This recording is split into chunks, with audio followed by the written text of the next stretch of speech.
Hello and welcome. It is a beautifully windy day in the high desert. Welcome to the Nickolas and Natali show. I'm your host, Nickolas and Natali. We have a great guest here today by the name of Tim Kuhl. He's a cool guy. That's me. That's him. He's a great friend, a great father, a husband, a pastor, committed to making a change in this community. Trying to. And I'm a testament of that. When I was in high school, I had lots of questions about the Lord. You did. And Tim Kuhl would come meet me for lunch and let me ask as many questions as I wanted, and showed me I was valued and loved. So I'm a testament of that. So we're gonna dive in. We're gonna dive in today. Okay, let's do it. Tim, I want to start by asking you, can you just give me a little synopsis of your upbringing, what your family was like? Yeah. So I was raised in a home where there was this weird mix of, like, we were one of very few nuclear families that I knew, whereas the birth mom, birth dad still married to each other. Nice. But they also had this tremendously unhealthy marriage. My mom was a walking Christian, and my dad hated Christians. Ooh. And he thought that he had his own view of spirituality, the Bible, God, heaven, eternity and all that. And so in a weird way, they both taught me to honor God. They both taught me to fear God. They both taught me to read the scriptures, but like radically different motivations and paths. So by the time I got into high school, it was time for me to make my own decision. And I decided I wanted to give my life to Christ and engage that walk with some Christian church. Right. And my dad flipped, absolutely lost his cool. I remember being in the back of the house, and he literally pinned me up against a wall, and just with every drip of anger and venom in his voice told me that I'm not going to heaven, I don't know how to get there, God doesn't love me, and I better figure it out. And while I would never wish that on any high school kid, for me, it grew me up real fast. I was one of very few teenagers that read through their whole Bible before they graduated high school because I felt like I needed to know. Yeah. And that just made, an obviously lasting impact on my faith, on my view of the world. And so from then graduating high school, I decided that was going to be what I give my life to. And so, then that was like 23, 24 years ago. Oh, man. 25 years ago. That's crazy. That's amazing. That's actually something I wanted to tap into was your relationship with your father. Yeah. I guess the best question is, how did you overcome an obstacle like that? What was the relationship like after he pinned you up against the wall, like the day-to-day? Yeah. A couple things you need to know about him. This has never been diagnosed. This is now my observation through 20 years of ministry experience, and then my wife going through mental health stuff. It's my belief that my dad suffers from bipolar disorder, but he also medicated with alcohol and marijuana, and then sometimes other things that I didn't know about. So he was already like distant or angry to begin with. And by the time, from that moment on, he just chose distant.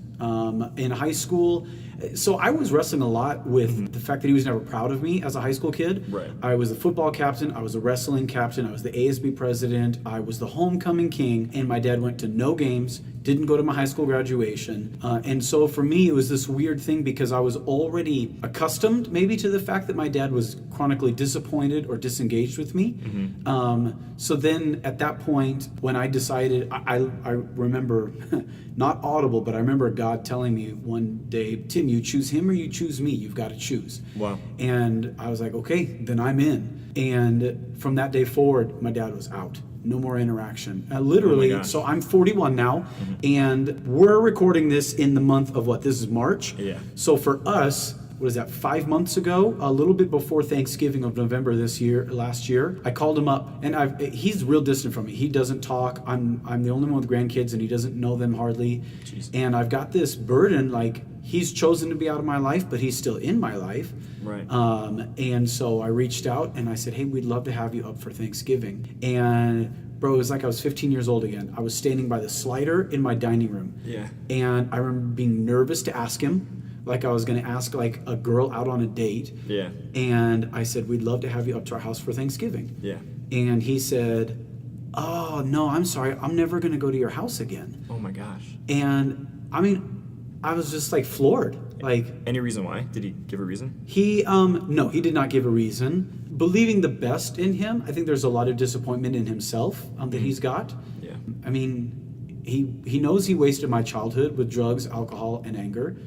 And then he wasted my young adult life being disappointed in me that I pursued Christ. Now I've got a stable marriage, I've got 4 kids, and I think he feels like he already missed it all. Yeah. And so now he's just owning it in a way that still caught me off guard. Yeah. Not in a way that dodged the question. You know, he didn't like dance around it. He's just like, oh no, I'm sorry, I'm never going to see you. Oh my gosh. And it was, I mean, I don't know how to explain it without it sounding dramatic, but it physically felt like I got the wind knocked out of me, you know? Yeah. Not like a punch in the gut that it hurt physically, but like I couldn't talk on the phone. And I'm like, okay, well, have a great day, goodbye. And that was it. And this isn't me back then. This is me 5 months ago. Yeah. So, yeah. So our relationship is still very poor. Did you feel like the wind got knocked out of you because he's your father and you still love him, or what's the reason behind why that's still so impactful? So, yeah, those things are also there. You know, all the normal things that you'd expect, like, man, I'm still not making my dad proud. Yeah. Or I've made it further than he ever made it. I made it further than my brother made it. But and I hope this is a safe space for people listening, because you got to be careful, you know, where you go with your doubt and stuff. But it's really hard, because it's like, God, I pray for this, and then I try and step out and act on it. Yeah. And it's like, ugh. Crushed. Like, God, why is it that I'm being obedient and it's not working? And I know air quotes don't work on a podcast, but like, you know, okay, God, I'm going to do the courageous thing. I'm going to do the faithful thing. I'm going to do the selfless thing. I'm going to do the humble thing. Right. Like all these Christ-like qualities, and extend that grace, that invitation. And it's like, yeah, no, I don't want it. Yeah. And then that's hard, because then the hard part is it pushes me, okay, what am I doing in his life? Am I Moses showing up to Pharaoh and repeatedly offering God's grace? Yeah. And God is glorified. Right. Because Pharaoh freaks out and says, no, I'm God. I don't need your grace. And then, or am I, you know, one of the disciples or one of the early believers living out a selfless faith in front of the apostle Paul, and it works to convert his hard heart. Right. So, yeah, that's a huge sticking point for me. A lot of the emotional dad-son stuff I've had to get over in a lot of years of counseling, in prayer, and, you know, my own family development. But the hard part for me, like this day, that particular day, is, God, I don't know how to be effective for you in this relationship, because I feel like it's not working. it's a dead end. Yeah. So what do you do with a relationship like that you don't know what's next? Is it time? Is it patience? Yeah, so I, first of all, I should say I don't know, because I'm still in the dead process. zone, right? Yeah, Right. like, so I don't know. But I allow myself both of those options, that God can use me to potentially soften his hard heart. And there are other stories, you know, not just the Apostle Paul, but Nebuchadnezzar. Like, there are other really hard-hearted people that God did get through. Yeah. Or there is the option that, like, I'm the faithful example in his life, like Elijah was, that there wasn't a ton of conversion around him, but he's like, okay, well, God, I'm going to stay faithful. So both options are open for me right now. I do wonder, like, all the way to the end, and this is a weird thought to have as a human being, but, like, I wonder if it's going to take my dad laying on his deathbed, you know? So For him to fully commit. Yeah. So it's tough for me to talk about it too, because my dad is pretty much the same way, like alcoholic, distant. And it's just tough because you want to earn that I'm proud of you, that sort of thing. When you're working through that, how did you get over it? How did you become the man you are today, working through those obstacles? First thing that comes to mind is a lot of great people around me that were comfortable in their own skin. Not even that necessarily that they affirmed me in a way that then filled a gap, but in a way that I saw that it was okay to be yourself through the eyes of other people. So there was a lot of folks that I had to put myself around that were just emotionally, relationally, and spiritually healthy. And man, I would learn as much as I could from them. That's still something that I do to this day. I'm willing to learn from literally anybody. I mean, literally anybody. And then that helps me fill in a lot of gaps that were left along the way, you know, not really having him provide any input. And so again, like a negative produced a positive, that at this point, I'm a lifelong learner. Right. And which is good too, especially in a culture that is tenuous, that is divisive. It's not weird for me to approach an old black woman and like, oh man, you seem to be particularly good at this. Yeah.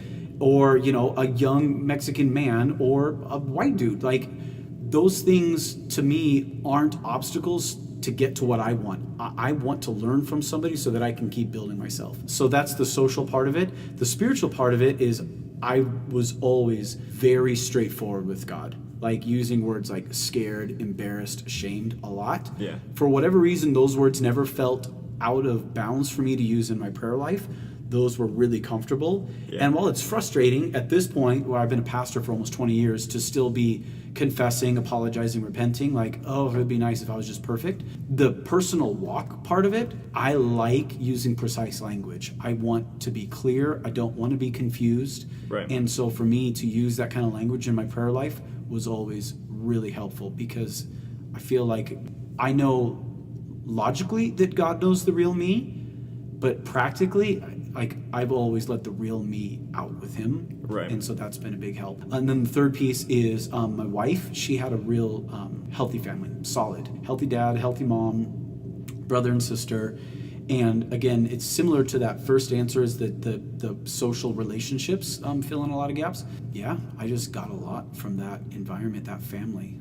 Her dad was a lot, Nice. Yeah. Something I try to do too is every mentor or like male figure in my life, obviously they're not perfect. I try to take a characteristic from them and kind of build my own image of a father, I suppose. Yeah. So that's pretty neat. Have you seen any traits in yourself come from a lack of a father in your own parenting and how you interact as a husband? Yeah.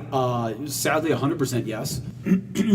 So in parenting, I think it's most apparent that I'm not nearly as patient as I could be or should be. And even that, it's hard to say what's the right amount where you're producing drive in your kids and providing a peaceful home. But I would say the first thing I would confess to is impatience.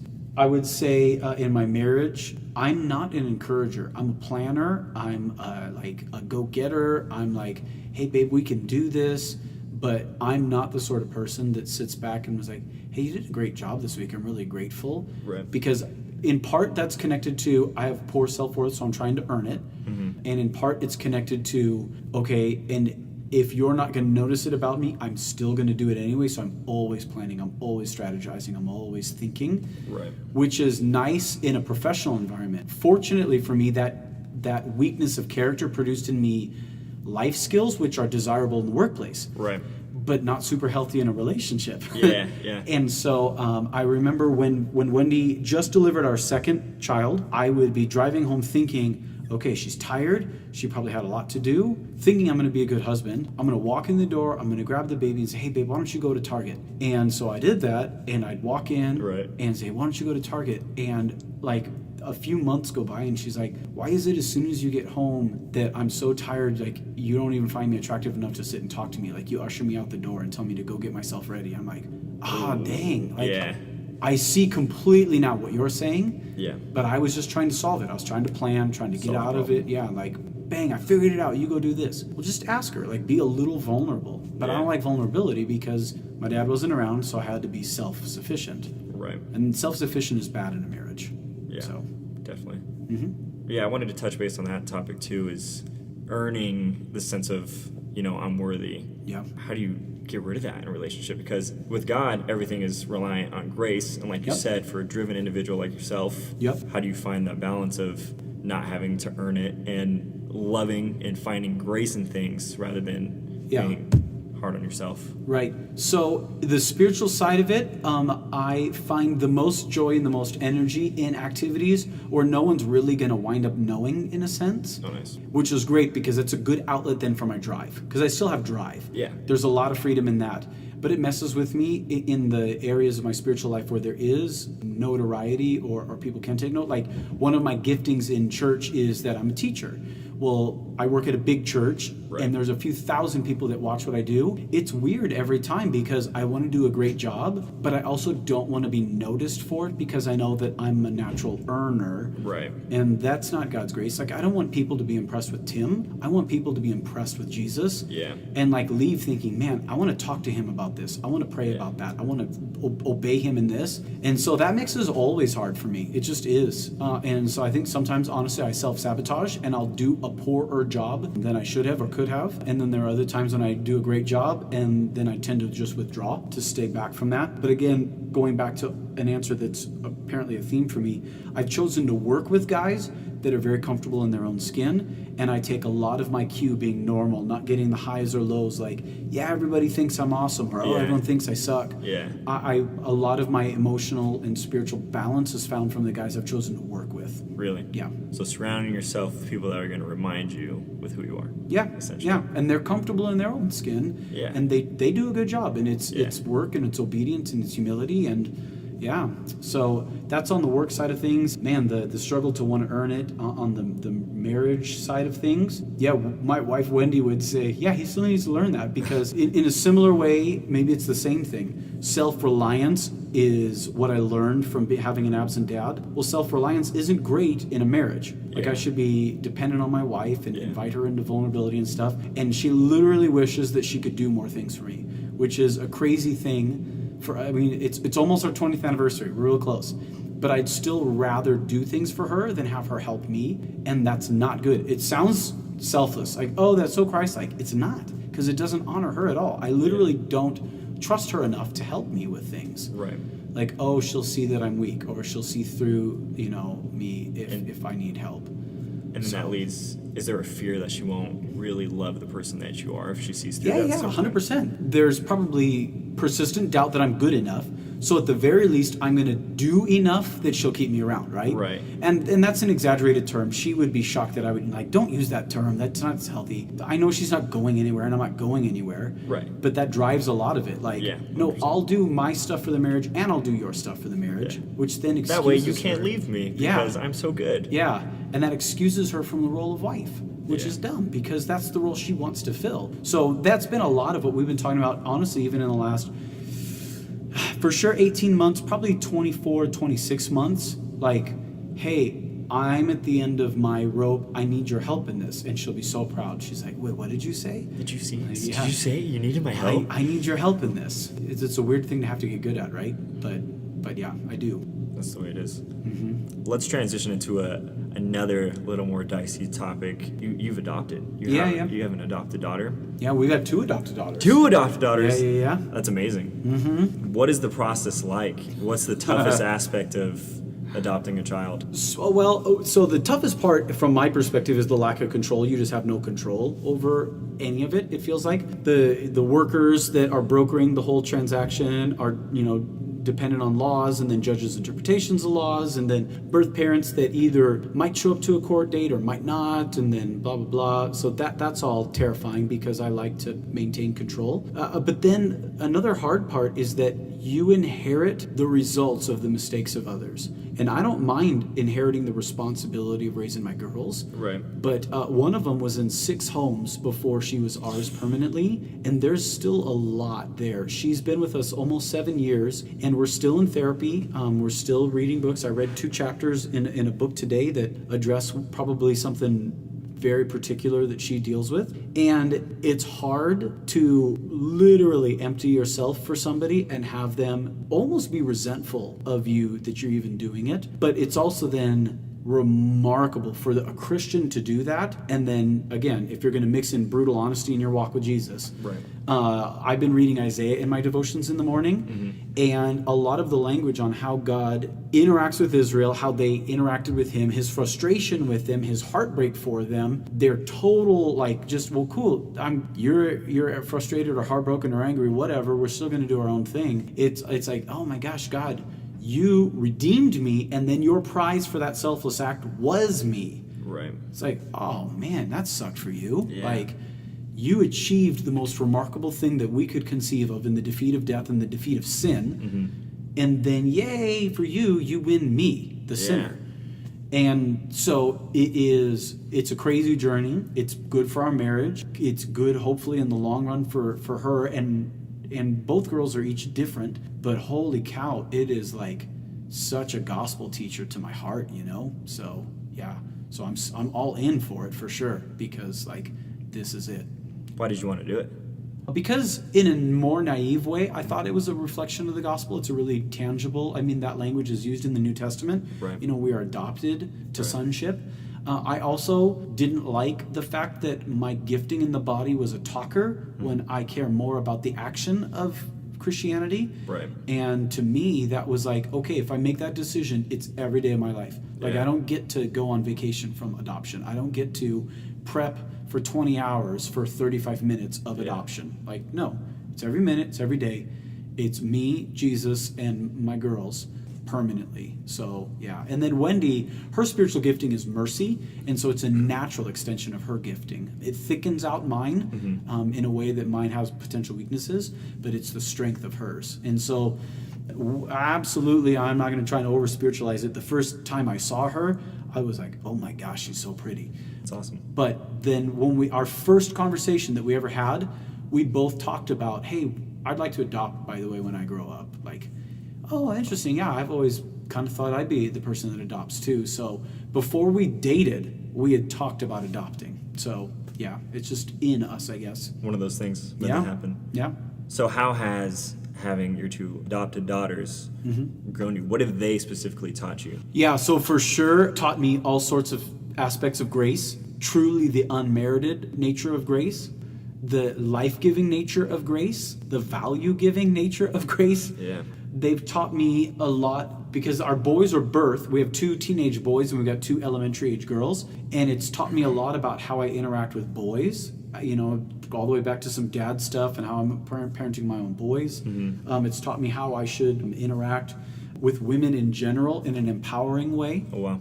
It has taught me, because I think there's a potential to be a little bit lazy as a parent. Like, you take some things for granted. Maybe that's the right way to say it. And there's just not much we can take for granted with our girls. And so you're on your game a little bit better. So intentionality, tone, content, timing, like all these things about how you relate with people. Right. Yeah, and it teaches you, by the way, you can do hard things. Like, it feels like every year of my life, I giggle at what I used to think was hard. Like, something else is there around the corner. Yeah, and you love the gym. It's like, no, you could put a little bit more weight on the bar. Like, I'm up for it right now. I trained last year. I'm ready for the next dumbbell. Yeah, exactly. That makes sense. Something I'm curious to know about is, so in the adoption world, I don't entirely know what goes on in regards to how the kids are treated or anything like that. But I would assume there's some sense of, why doesn't anybody want me? You know, like, why won't anybody adopt me? So when it comes to your adopted daughters, are there any things in particular that you do that makes them know that they're loved, that they're wanted? Yeah, so this, man, if my boys ever hear this, they're going to be frustrated. but and I've heard other adoptive parents say it this way, so that's why I'm comfortable saying it this way. You love your kids as much as you can. You just do. But you love your adopted kids in a way that's different than your birth kids. How so? I think you're more aware, right? Like, my boys know that I love them. Yeah. And so there's a lot that we can all take for granted in that. Yeah. I'm not hyper aware with them. When you're on a first date with somebody, you pay attention to everything. Yeah, that's right. Like, you're... elbows off the table.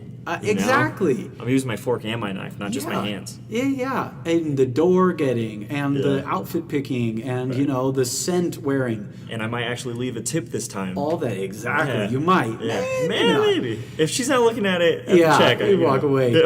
And I would say that it definitely feels like you're always on a first date with my adopted girls. So our younger one, she's 8 at the point of this podcast, and she came out of, her mom came out of the prison, delivered, and went back into prison, and she went straight to an emergency foster home with this sweet old Latina couple, and they were just very nurturing, very consistent, and then we got her at 3 months old. Okay. So she, at this point, she's very content that we're her family. She's aware she's adopted. Sometimes at dinner, she'll be the one that prays, and she's like, God, thank you for the day. Thank you for this food. Thank you that this family adopted me. Oh, my gosh. And thank you for my horses. Yeah. She's got toy horses. Amen. Like, it's just just normal to her. But the older one, she's the one who had a few different homes, and she absolutely has trauma from it. And so that sense of value and worth is an enormous deal to her. And that's what our therapy is about right now, is how does she eventually choose to feel comfortable with us, even though we're comfortable with her. She loves to control her environment. She loves to be the boss of things because she doesn't know if they're going to change. She doesn't know if they're going to suddenly evaporate. And so a couple of weeks back from this podcast, Who knows when you're listening? Right. But there's a daddy-daughter dance at their school, and last year the three of us went, and Allie, I probably shouldn't have said her name. It doesn't matter, whatever. The older, it's fine. The older one learned that she feels super emotionally weird at a daddy-daughter dance with me. But she also knows through a lot of conversation that we're always looking for ways to demonstrate love to each other. Yeah. Like, she knows that's a thing for us in our family, apparently. And She's figured it out. She's cracked the code. Yeah, and so she offered up, and this is a massive step for us. She said, hey, Dad, the high school that morning is doing that color run where you jog and they throw colored powder at you. She's like, what if we did that instead? Awesome. And I'm like, oh my gosh, you just gave me an event that you'd like to do with me to build bonding and stuff. Yeah. I said, babe, you got it. So we show up, we're there. I knew that the furthest she's ever run is 1 mile, and it was a 5K. And I knew that she didn't know what that meant, but I didn't tell her. Yeah. And we're on the jog, and she's getting pink and purple and blue, and she's loving it. And then like 1.7 miles into it, she's donezo. And she's like, Dad, how long is this? And I'm like, babe, it's a 5K. And she's like, I know, but what does that mean? I'm like, oh, it's 3 miles. And she just stops, and she's like, what? You didn't tell me it was 3 miles? I'm like, babe, I thought you knew. You said you wanted to do the 5K. And she mad dogged me the whole way back in. But it was really cool because the first time that I felt like she was mad at me in the same way any kid would be mad at me. Like, I can't believe you did this. You're such a punk. Yeah. It was this normal level of frustration. And then at the end of that race, it's the first time I've been able to tell her, look what you did. You don't like to push through hard things. You fold from hard things. You back away. You shy away. You quit. You didn't. Yeah. And she's like, maybe. Yeah. and by the time we got home, she couldn't stop telling my wife, Mom, I did this, and I got so tired, and I finished, and I'm covered, and like, She was so proud. It was a huge moment for us. So yeah, it feels like we're always on our first date with our adopted girls in giving them worth and value. Dang, that's amazing. Yeah. Do you take any of that to translate into how you treat other people outside of the family as well? Yeah, and I hope this doesn't sound like I'm trying to be hyper spiritual, because I'm not. Now I know that I can always be selfless. Like I know it's possible to always be looking out for the good of others. Yeah. And there's always a question of like, well, how can my life make a difference for someone right now? You know, in a time in American culture when everyone's supposed to hate someone and the media tells us who it is. Like, well, dang, I wish I could do something for that audience right now. I wish I could. Yeah. So yeah, absolutely. It's really good for my heart. And hopefully, I know it's good for my wife's heart. And hopefully, in the long run, my teenage boys, it's good for their hearts, you know? Yeah, absolutely. And then all the way through, so I hope Grace winds up softening and changing this little girl's heart, you know? Yeah. Generations to come. Yeah. Sweet. Let's make another quick transition then. Okay. So, internet has a lot of things on it. Sure does. It sure does. Awful things, good things. Funny things. Memes for days. Yeah, you can find just about anything on there. Yep. You are particularly passionate about preventing children from watching pornography. Yep. And myself. And yourself. Yeah. So, yeah, you shouldn't exclude yourself from that. No, yeah. How have you seen pornography affect your community? Well, I mean, my own dad introduced me to it as a kid. Oh my gosh. Yeah. And but that was back in the days of magazines, right? I'm old. They can't tell on this podcast, but I'm old. What did he do? Did he slap a magazine in your lap? No, he just had it in the house, in the garage. Like, it was just around, you know? Present. Yeah. It erodes the confidence of men in their marriages. It erodes the confidence of women in their marriages. It's obviously addiction forming. And so then in the life of believers, it's shame forming then, you know? Yeah. And then once you develop a pattern of shame, it's real hard to dig out of shame, you know? Yeah. So my boys and I, we talk about this stuff, and we say, not just exclusively for this, but particularly for this, that relationships plus habits can yield character. When there's someone in your life that you respect, you trust, and that you care about, then you're going to connect a habit in connection with that relationship. And so I tell them is, hey, your mom has full access to my phone, my social media accounts, texting. I use Kuhl and I software on my phone so that reports go to my wife. Oh, nice. Because she's the person I care most about. Absolutely. So I'm going to connect some habits to her. Now the habits then get formed secondly, and the habits, like I just said, for me in the world of what you just said, I have safeguards. Like there's accountability, there's interaction, there's reporting, there's blocking. Like basically, if there's something in the realm of reasonable usefulness, I employ it as a habit because it was introduced to me a long time ago. And so I'm going to take as many tools as I can to keep it away. And so the boys have the same thing. They're both teenagers, and they both have iPhones because I know how my wife and I keep my phone safe. Yeah. And so I know how to keep their phones safe. I'm not of the mindset, like, keep it all away from them as long as you can until all of a sudden it just all dumps on their head. Yeah. I'd rather have them, like, incrementally build. So they're each allowed to have covenant eyes on their phone if they choose. And then they're supposed to come to me and say, hey, Dad, I'm ready for that right now. Or, no, I'm not. So that it reinforces the relationship part. Yeah. Same thing with Instagram or Facebook.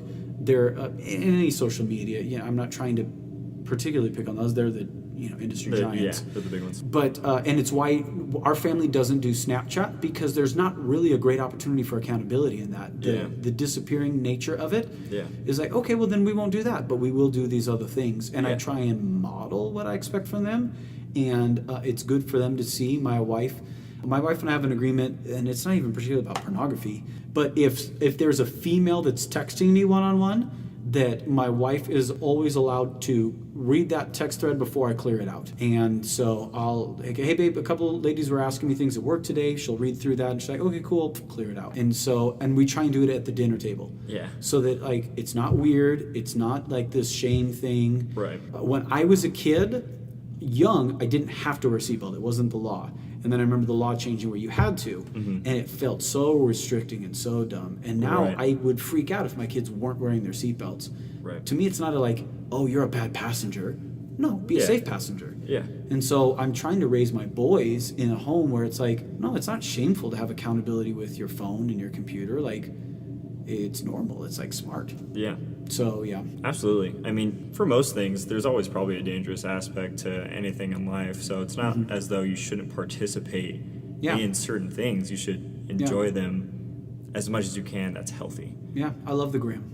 Love the gram. Take a couple pics, a little hashtag. Yeah. There you go. Are there any other tips or how can parents go about preventing their children from getting stuck in it, trapped in it? Yeah. Or is it beating it to the problem? What happens when they already hit the problem? Yeah, so we've tried to, and I would not say that we've done this perfectly, but we've tried to talk early and often, and early was always age appropriate. So, like, our girls know that mommies and daddies kiss, because I love mommy and I have a relationship with her. It's different. Like, we use language that's real safe. Yeah. And then as they grow, it's less weird to explain the next thing and the next thing. But if you go to, mommies and daddies love each other, to this is what a penis and vagina are for, then the kids don't like any of it, right? Right. So incremental stages of conversation has been what we've tried to do. Rather than just the talk. Right, yeah. We try and have talks. Yeah. I've learned with my boys,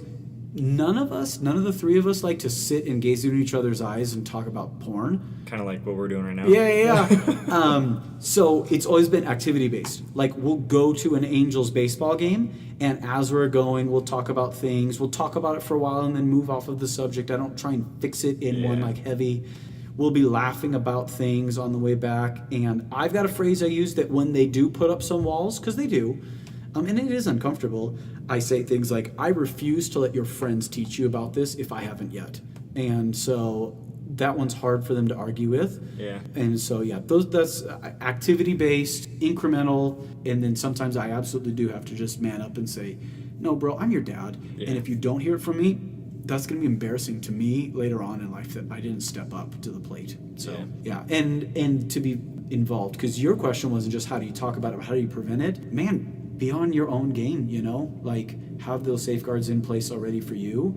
And if you're a guy out there listening to it, approach it from that lens. Like, I don't want my wife to think I'm a sex freak. Yeah. Well, tell her, like, hey, I want to set some habits in our relationship that we want to have in a relationship with our kids. Like, oh, okay, well, that's a great way to start and a great reason to start. So, yeah, absolutely.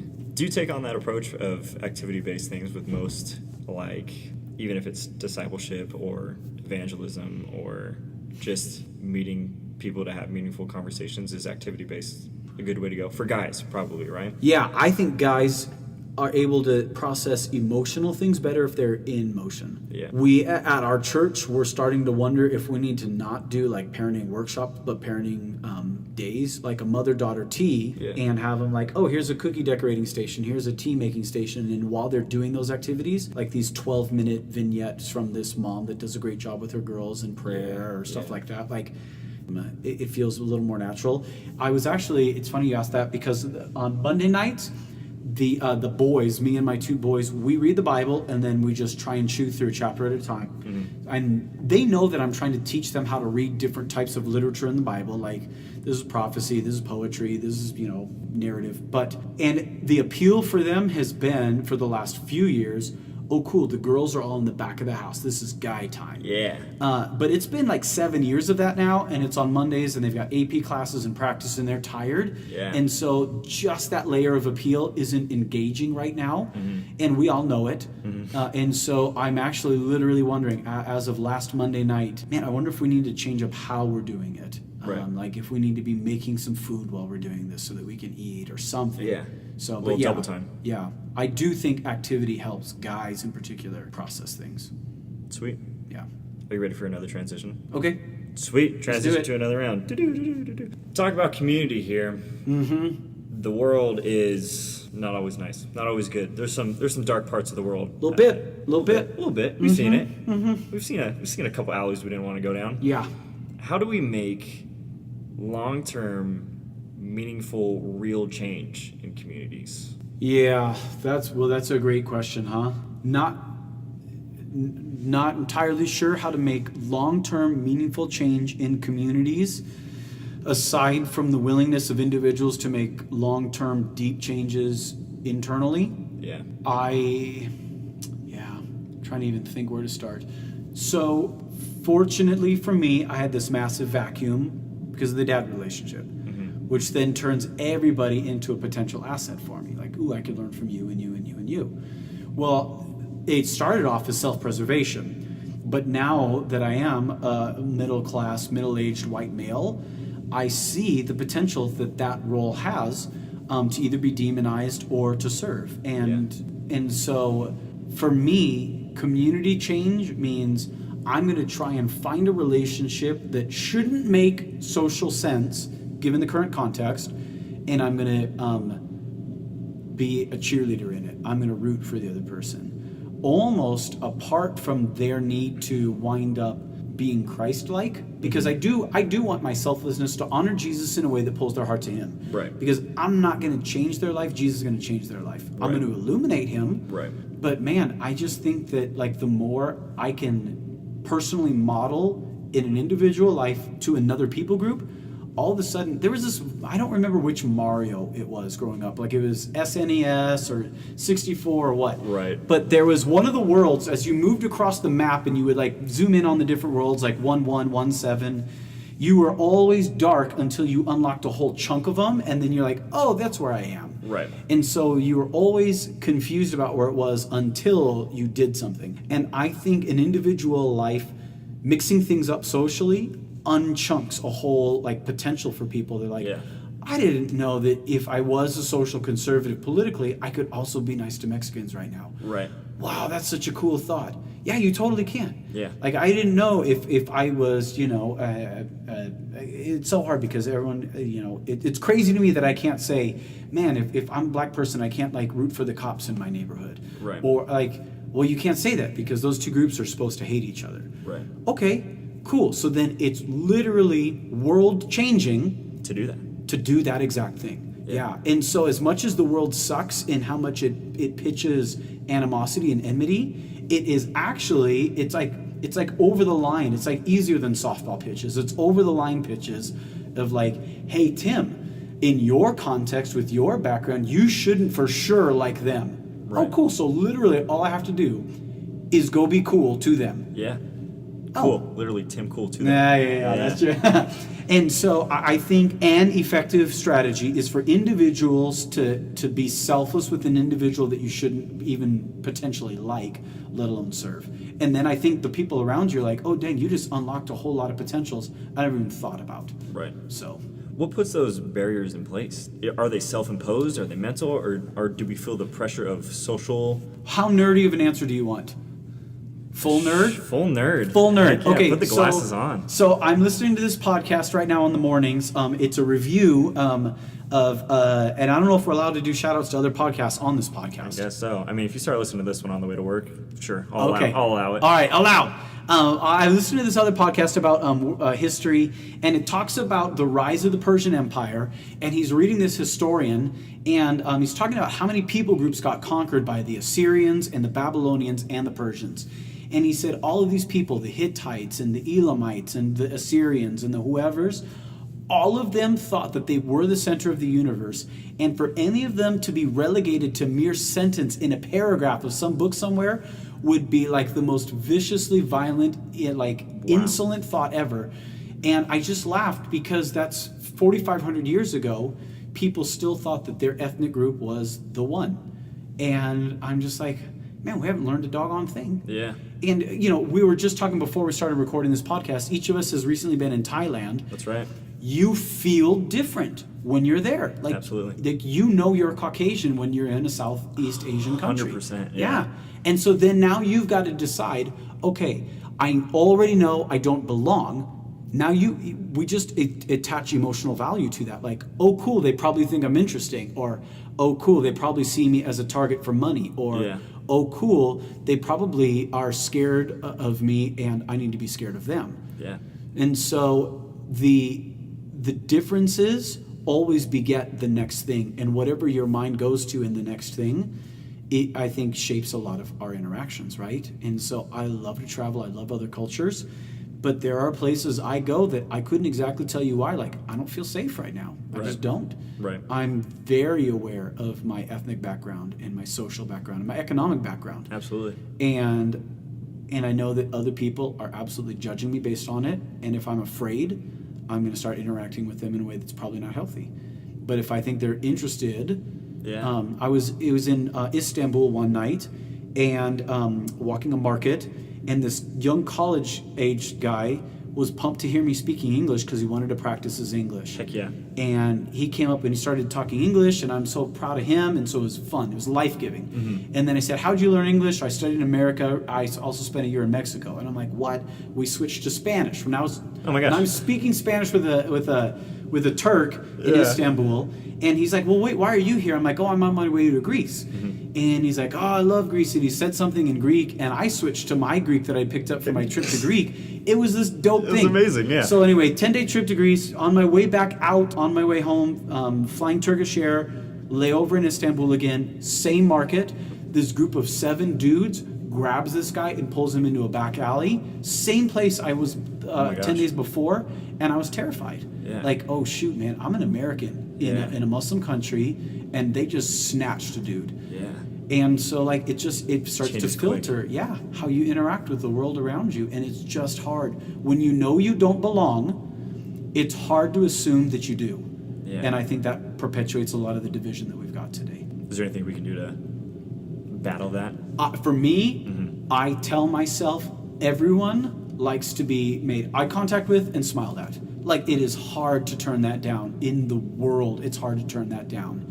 Universal love language right there. Yeah, eye contact and a smile honestly goes a really freaking long way. Yeah. And then if you can find anything to affirm in another person. So I've been to Malawi, which is in the most 10 poorest countries. I don't know. They're in the bottom 10 countries in the world for poverty rate, okay? Got it. And I was in a prison that was built for 800, but there were 2,600 dudes there. Oh my gosh. And I was nervous. And I told myself, Tim, don't project nerves. Don't project division. Go in, shake hands, eye contact, smile. And they were embarrassed about how poor their country was. And Malawi is beautiful. It is a very pretty country. And I said, oh my gosh, I live in a city with buildings. Your country is beautiful. And all of them are lit up. Yeah, it is actually. It's a really pretty place. And so like if you can find something authentic to affirm, like step 1, eye contact and a smile. Step 2, affirm anything. I'm telling you, you've built an ally, not an enemy. Yeah, goes a long way. It does. That's pretty sweet. Yeah. Transition. Okay, hard left. Hard left. This podcast wouldn't be right if if I didn't hit you with some Bible questions. It just doesn't make sense to talk to Tim Kuhl without any Bible questions. Okay. So I'm gonna hit you with the hard one. All right. Does science disprove God? Oh gosh, no. So I'm super excited you asked that. So I'm gonna go full nerd, okay? I need it. Okay, I want good. it. All right. N.T. Wright wrote this neat book called Surprised by Scripture, and the first chapter talks about this.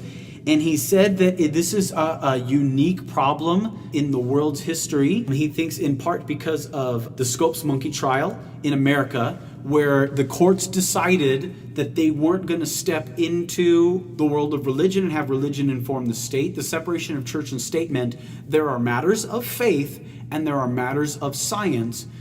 Government will govern science and the church will govern matters of faith. And so then what that did is now it's raising a generation that disassociates science and faith. There is no relationship. Now, admittedly, further back than that, there are other instances of unhealthy views of, science and faith. The classic example being the Roman Catholic Church casting out the poor fellow that thought, wait a second, we might have the sun at the center of the universe, not the earth. But there are honestly different periods of church history where there's a healthy relationship and an unhealthy relationship with science. But God doesn't talk in Scripture so much about science as he talks about the material world. It's different. The Bible is a book of religion. It is a book of faith. It's a book of theology. And it regularly, comfortably, it assumes God's ability to govern and interact with nature. And a lot of things that he wants us to learn spiritually are taught through nature, either through patterns of nature or his ability to suspend the laws of nature. The Bible talks in a way with a little bit more sophistication about nature and science than any of those time periods should have merited. And so for me, science and faith are, well, okay, so then over in Europe, it's mostly underneath France, right? The super collider, the Large Hadron Collider, they wanted to get things as small as they possibly could. So it's this massive particle collider, most expensive, largest machine on the earth. And they were trying to look for the Higgs boson, but it was also called the God particle, because they didn't know what gave things mass. Like numerically speaking, there shouldn't be such an enormous difference between different elements, right. But there is. And they're like, what is pulling on them? What is giving them mass? This gravity seems disproportionate. And it's fascinating to me that as we look out and as we look tiny, there's still latent in the back of us, like there's something at work. There's something that's there, and I know that they were tongue-in-cheek calling it the God particle, but I still think there's something latent in us. And I know that Richard Dawkins and I know Sam Harris would say that it's this, evolutionary, like defense mechanism, and it's it's this or it's that. They can biologically explain our compulsive need for God. But man, the Bible embraces God's interaction with the physical universe. He is tremendously comfortable with it. He actually references it in Romans as a manifestation of who he is. In the Psalms, it's a manifestation of who he is. And so, yeah, for us in American church culture, unfortunately, we live in a society that believes in the material or the immaterial is from faith, and that's separate. Right. But the Bible assumes a consistent marriage between the immaterial and material world. Interesting. So I prepped for this. I went to some atheist websites to get a better perspective on all of this. Okay. One of the big contradictions they were talking about was God is counter to the laws of science and nature because the laws of nature are supposed to be set in stone, and yet we find stories in the Bible of a talking snake, a bush on fire, that's talking water coming from a rock. How do we know these things aren't just myths? How do we put that in comparison to what the laws of science and nature say? Yeah. So I'll try and move as quickly as I can. First of all, Hebrews says without faith it's impossible to please God. So there has to be this mixture of faith. And the movie Contact is a great demonstration of that if you pursue faith or science, either path you're gonna come head first with something that you're gonna have to swallow through faith. Stephen Hawking, I can't even mathematically explain how much brighter he is than I am. Okay, but Stephen Hawking acknowledged at different points in his life that you get to certain places with the vehicle of faith. Now, whether or not people try and argue that he eventually argued for God, I personally don't see it, but whatever. So anyway, you to get to God, it's through the door of faith. Okay, but then now with all of those things, like, well, then scientifically speaking, what about burning bushes that aren't consumed? Like, that's not the definition of fire, and talking snakes and stuff. Scripture is very comfortable with God's ability to suspend the laws of nature to demonstrate his ability over them and his authorship of them, okay? So ability above and authorship of is, like, that's foundational in the approach of what Scripture gives to humanity, because they're trying to argue that you can see something more than you can see. So what you're able to, going back to, I don't know if all this podcast winds up on the same episode or not, but at one point we talked about how I relate with my adopted daughters is similar to being on a first date. Mm-hmm. And on a first date, you are trying to read as much as you can, as quickly as you can, to say, like, are they compelling enough of a human being that I want to invest in them again? Mm-hmm. Are they compelling enough of a human being that I want to divulge some of myself to them?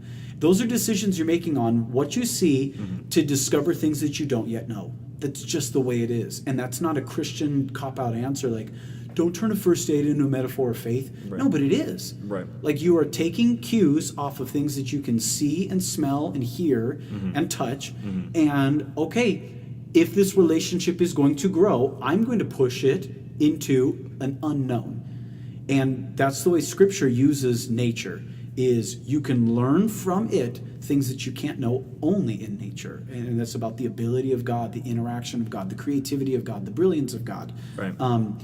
And so I would say to the atheist, man, yeah, that's a hard one for you to wrestle with, because I know that Scripture talks about the suspension of the laws of nature so that God can communicate he's above those laws and those laws derive from him. And then that would beget then the question of, well, then why can't I just string together any collection of myths and so on? Okay, well, if you want to talk about the reliability and the historicity of the Scripture, man, that is a tricky one, because there's more corroboration for it than any other piece of literature at all, period. Right. So, yeah. So there's a lot we can corroborate. Like, the Bible talks accurately on how it describes things, both in nature, and then when it switches over to a miracle story, it knows it's doing that. It's not like, oh, and then, like, for some strange reason, the laws of nature don't exist. No. It writes about it for that reason. And when it talks, like, for centuries is maybe an exaggeration, but maybe not. Critics of people of faith said, you guys are so dumb to believe in the Bible. Why is it so specific? Right. It should have been broad and vague. It's not. It talks about the Hittite culture. Right. There was no Hittite culture. Oh, until it was discovered, and we know where the capital city Hattusha was. People criticized the Apostle Paul trying to corroborate himself. He's writing to the Romans, and as he's closing, he's name-dropping to, like, validate himself to these important Romans. And he talks about this one dude who held public office in Corinth. And they're like, there's no one in any of the history books who had that name, that lived in that city, that held that office, until like 1916 or something like that. And a British explorer shovel hit a stone, and they dug open this patch of street, and it was that person holding that office in that period of time in that city. It's called the Erastus stone. I've stood on that stone. Oh my gosh. So, like, the level of detail that the Bible talks about, both historically and scientifically, it's embarrassingly corroborated. And absolutely, I admit that doesn't prove that any of those stories are factually true. But critics of Scripture should know that the Bible authors knew when they were writing it that they were writing about something abnormal. They weren't trying to pretend that things were normal. They knew it was abnormal, and that's why they wrote it down. Absolutely. I mean, it's interesting stuff. Yeah. Why would you not want to capture it? I would write it down. Absolutely. I got 2 more Bible-related questions for you. Okay. How does evolution differ from what the Bible says? How do those two? Yeah. So I will tell you things that I've learned, but I don't know what I think. Okay. Okay. So back to our unfortunate example of a scientist doing good science and discovering that the sun is at the center of the universe, and the church saying, no, you're not reading the Bible right, you're out. Well, that's a little embarrassing, because then lo and behold, like, Kyrie Irving needs to learn that the earth is round, and the Roman Catholic Church need to learn that the sun is at the center of the universe. Genesis 1 and 2, it's not a science textbook. It is religious poetry. It's theology. And it makes a lot of sense. Again, I think we are at a disadvantage because we read it after the Scopes Monkey trial in American culture, where we felt embarrassed that we were kicked out of science in a sense. Right. And so I think we've reached back to grab a hold of it again in ways that maybe weren't the most direct route back. And the treatment of Genesis 1 and 2 as a science book, if it makes a lot more sense if you read old world literature and other creation stories, how radically different Genesis 1 and 2 is. It elevates the compassion, the brilliance, the order. Like other creation stories are ultra chaotic, they're ultra violent, they're ultra divisive, and they're ultra struggle. Ours starts with order, peace, intention, love, and then this mimicry. We don't use that word positively, but the image-bearingness of humanity in the Genesis creation story, it is radically different from all other old world creation stories, okay? It is tremendously God or Yahweh honoring. Well, it's hard now because, and I went to a Bible college that treated Genesis 1 and 2 as a science textbook, and there's a lot of health in that we're trying to connect the created world back to God. I'm on board with that. But I just think that Genesis 1 and 2 spoke about God's interaction in an affectionate, unique, powerful, humble, ordered, sorted, settled way instead of chaos and strife and struggle. So yeah, I don't know that I'm answering the question right, but now in light of that, in light of like the intent of Genesis 1 and 2, I think Christians are still trying to land on, okay, cool, so then do those poetic gaps where it talks about like the sequence of creation, because it's sequenced, right? Is that an acknowledgement to the sequence of evolution? Because that's an evolutionary concept of sequential development. But evolution, is particularly Darwinian evolution, is different than the gaps and sequence of Genesis. So right now I would say I'm not sure. I'm very comfortable with the idea that God created literally everything in 6 days. Right. Tremendously comfortable. I'm also tremendously comfortable with okay, well then maybe Tim, you're supposed to read that as poetry, and poetry is metaphors, it's symbolic, and he does talk about development. Okay, I'm super comfortable with that too. Yeah, I hope it's not a cop-out answer. It's just that I don't know enough about it all to say, ooh, this is the most perfect scientific interpretation now to land on based on that. I would assume wrapping your head around how God created everything in the world is probably a little bit of a tough concept to, I guess, fully engage. And again, I know I just said it, but I'd love to affirm it's super easy for me to believe that he created everything in 6 days.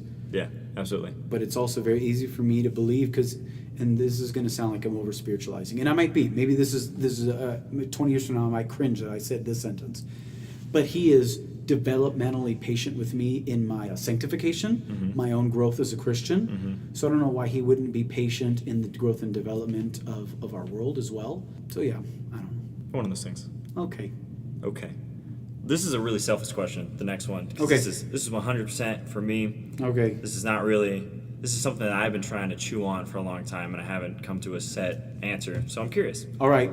How do we not view the gospel as an ultimatum? Like, you need to choose to get to heaven or you're going to go to hell. I'm not looking for a way for it to not be an ultimatum. Okay. I think the ultimatum then spins back on me to say, Tim, it is an ultimatum, so then there it falls to you. Like, what are you going to do with that in this world? Right. And there are a lot of emotional difficulties with that. In particular, okay, well, what about people that don't have a sweet church with lights and fog machines and sound systems? What if they don't got a shot at this? I am at a radical advantage in that question. I have been in places in this world where the news will never touch. Right. And I wasn't there to spread the gospel. I was there to meet the people that already had it there. I literally, in the thick of a jungle in Papua New Guinea, in the middle of the night, to get out of a rainstorm, I sat with 4 members of the BSES people. There's only like 1,300 of them in the world. They don't speak with the outside world because they have their own language, and they took me overnight hunting. But the gospel had gotten in there earlier, and so some of them knew some English words. And in the middle of the night, it's raining, they're smoking just rolled up, dried out tobacco, and he wanted to let me know. The oldest guy looks at me and he says, "We believe." And that's incredible. I mean, I knew exactly what he meant, right? Yeah. Like, how did I know exactly what he meant? Right. He did not speak my language, and I did not speak his language, but he knew why I was there because other Christians in his tribe had told him why I was there to visit. And he knew, again, he got out of his own skin, and he's like, this fool's probably terrified right now. He's in the middle of the jungle with 3 people or 5 people he doesn't know. And so he's like, we believe. So what that does for me is it shows, okay, God has an ability and the intent. He is everywhere. God is everywhere. And the ultimatum of people needing to make a decision, I believe from God's end that he's faithful to get to those people. And I believe that he's inviting me to participate in it. But I don't, maybe you can get more particular with your question. I guess I also do see it as an ultimatum. Right. That's why my relationship with my dad is hard, because he's rejected that ultimatum, which I'm like, bro, you're on a clock. Yeah. That's why I serve so many people. It's why I'm constantly balancing. Do I go to Thailand and leave my wife and kids behind to serve them? I just turned on a trip to Kenya because I'm like, but I should go them. So like, it drives my life because I do believe it's an ultimatum. Right. It's a choice. It's a free I choice. 100% believe it's a choice. Yeah. 100%. And I also, this is where I'm a big fat cheater, I 100% believe that God is sovereign enough that he can move to get to all the people that want him to be there. He's going to get to them with that offer and that invitation as well. So, yeah. It's more of a choice, 100%. Yeah. All right, bonus round. We're gonna ding ding ding ding ding ding. Yeah, it's gonna be quick. Okay. You gotta interview. You're a high demand man, so we're gonna hit you with some real good bonus questions. Okay. I'm gonna answer all of them fast. Okay. Okay, let's do it. All right. If you could tell the president and Congress one thing, what would it be? Please don't align yourself with Christianity. Like, governance is one thing, but I mean, Christianity is the regeneration of an individual to selflessly change the world. That's hard to govern. So, like, don't try and... I think I said what I said. Fast answers. Next question. Nice. If you could ask Jesus one thing, what would it be? Like, that I'm going to learn, or for him to do? Ooh. I'll give you 2 questions then. Yeah, I'll give you both. Dang it. All right. So if I could learn one thing, I would probably ask him, please tell me ahead of time what is the most significant decision that I should make so that I could make it the right way. And then something he could do. Like, man. Yeah, man, that's a weird one, because I've got a little girl that I'm not sure her heart is on board with him, and I've got a dad. I feel like I've got more ownership over the little girl, so I kind of want to spend it on my dad, but I feel like I'm going to spend it on my daughter, that he just regenerate her heart. Yeah, absolutely. Who is your hero and why? Oh, man, who's my hero and why? Fast. Anybody who does good without anybody knowing. Those are the people who are absolutely heroes to me. I mean, I don't want to be sappy, but there are volunteers at this church that are so faithful and so loving, and they never get a lick of credit. There are people that I've met on the mission field that are so selfless and so loving, and they will never be mentioned. So I'll mention Ron Chimzimu. Let's go. He was a real sharp dude in Malawi, grew up in the second biggest city, went to university, got saved, and God called him to be a pastor, and God moved him out to a village church. He and his wife gave up a life that by Malawian standards was remarkable, and by Malawian standards is poor. And he is joyful, he is patient, he is grateful. Like, that dude is a hero, absolutely. He's got the best voice. He's this tall dude. He's got the best smile you've ever seen in your life. I adore Pastor Ron. Yeah. Pastor Ron, what book has had the most influence on your life? Oh, I mean, obviously Scripture, right? That's the only one that I read and read and read and read and read and read and read. Most influence on my life. Gut level reaction, cheater answer, anything C.S. Lewis. Nice. But like emotional level, anything Cormac McCarthy. So Cormac McCarthy is an American fiction author, and like Blood Meridian or like No Country for Old Men, in his books, evil is persistent and permanent. And the only thing that opposes evil is absolute good. There is no mingling, there's no mixing, there's no like half. No. Evil is absolute and good is absolute, and the only thing that overcomes evil is good. And that's just like, it's so powerful to me. Do you have any advice for young adults who feel empty and without a purpose? Oh man, engage yourself to something, even though you're nervous it might not stick. Persistent commitment unlocks a lot of things that you didn't know you could unlock. And I don't want to be that grumpy guy that gets like, oh, millennials, blah blah blah. Yeah. But there's a fear in like, I need to do something that's tremendously significant, that's Instagrammable, that's whatever, and it keeps you from all of the decisions that build to an eventual significant thing. And Simon Sinek is great about that. He's like, don't get so addicted to the dopamine hits that you're not willing to put in the long work to get there. I think a lot of millennials are scared to get married because they don't have enough money, their career's not good enough, they don't know if the other person's not good enough. Bro, they're not good enough, and you're not good enough. But you literally won't be until you start and you add more weight on the bar, right? Like, you got to do that. I think millennials, young singles, they're scared that they're not good enough and that the other thing's not good enough. That's correct. You're reading it right. You're just not reacting right. The right reaction is to then dive in and make it good enough. Sweet. Okay. That's all for today. All right. Wow. Thank you so much, Tim Kuhl. How can we find you on the interwebs? Yeah, I'm not very active on the Twitter. I mostly consume there. You could, I don't know why you would, but if you ever wanted to meet my family, you could follow me on Instagram, TimKool77. Nice. Just aged myself pretty obviously That's there. That's all right. Tim What's your favorite Kuhl. number? Yeah. That's it. Yeah. Anyway, that's it. Sweet. So I'm gonna wrap this up by saying thanks for who you are. I think you're very intentional. Thanks for being empathetic and reaching out to the community. Absolutely, brother. Thank you. Wow.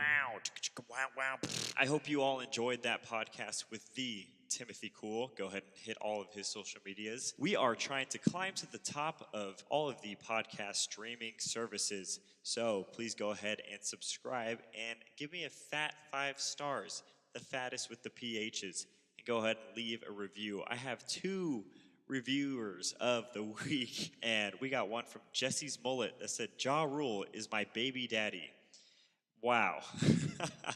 Lisa S. says, love it, relevant and enjoyable.